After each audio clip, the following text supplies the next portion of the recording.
समय के साथ उसने सबसे पहले सीखा कि समुद्र का खारा पानी पीने लायक नहीं होता। इसलिए जब भी आसमान से बारिश होती तो वह जमीन पर पत्थरों की मदद से गोल गोल गड्ढे बनाती और उन पर पत्ते व शैवाल बिछाकर पानी जमा करती। खाने के लिए हर सुबह वह समुद्र के किनारे जाती, कभी ज्वार भाटा में फंसी मछलियां पकड़ती, कभी चट्टानों से चिपकी शेलफिश और सीप निकालती, और जब कुछ भी नहीं मिलता तो पास उगे छोटे पौधों की सफेद जड़ों को उखाड़ कर खा लेती। कुछ दिन ऐसे भी आए जब उसके पास खाने को कुछ नहीं था, लेकिन उसने कभी हार नहीं मानी। उसकी जिंदगी अब बस एक ही लक्ष्य पर टिकी थी, जिंदा रहना।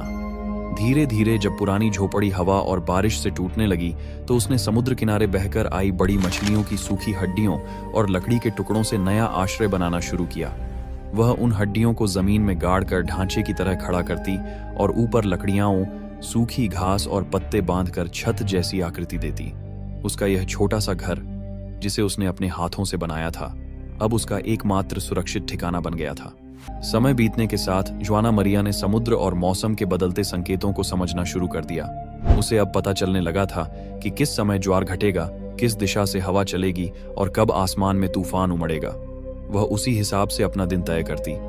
सुबह मौसम का हाल देखना, फिर भोजन की खोज में निकलना, दोपहर में अपने आश्रय की मरम्मत और शाम को किनारे बैठकर लहरों को देखना, ताकि मन को कुछ शांति मिल सके। अकेलेपन से बचने के लिए उसने अपने मन को कामों में उलझाए रखा, रोज किसी न किसी चीज का लक्ष्य रखती। ये छोटी छोटी सफलताएं ही उसके जीवन को आगे बढ़ाती रहीं। धीरे धीरे दिन महीनों में और महीने सालों में बदलते गए। ऐसे करते करते 5 साल बीते, फिर 10 साल, और देखते देखते 18 साल गुजर गए। 1853 में एक अमेरिकी कप्तान जॉर्ज निडेवर नाम का व्यक्ति और उसकी टीम इस द्वीप की तरफ निकले।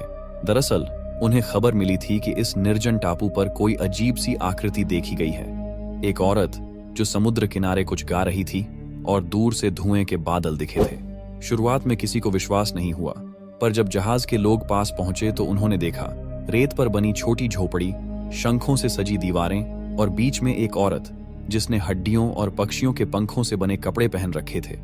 वह ज्वाना मरिया थी, जो अब लगभग इंसानों से अनजान हो चुकी थी। जब लोगों ने उसे देखा तो वह पहले घबरा गई, फिर आसमान की ओर देखकर कुछ अनजानी भाषा में बोलने लगी। जॉर्ज निडेवर की टीम ने उसे धीरे धीरे अपने जहाज की तरफ लाया। उन्होंने देखा कि वह बेहद शांत और सरल स्वभाव की है। उसे फल और मांस दिए गए तो वह मुस्कुराई और अजीब से गीत गुनगुनाने लगी, शायद खुशी का या राहत का इजहार था। उन्होंने उसे जहाज पर बैठाया और वह लगभग 18 साल बाद पहली बार किसी इंसान के साथ थी। ज्वाना मरिया को कैलिफोर्निया के सैंटा बारबरा लाया गया, जहां लोगों ने उसे बहुत प्यार और आश्चर्य से देखा। लेकिन दुख की बात यह रही कि इतने साल अकेले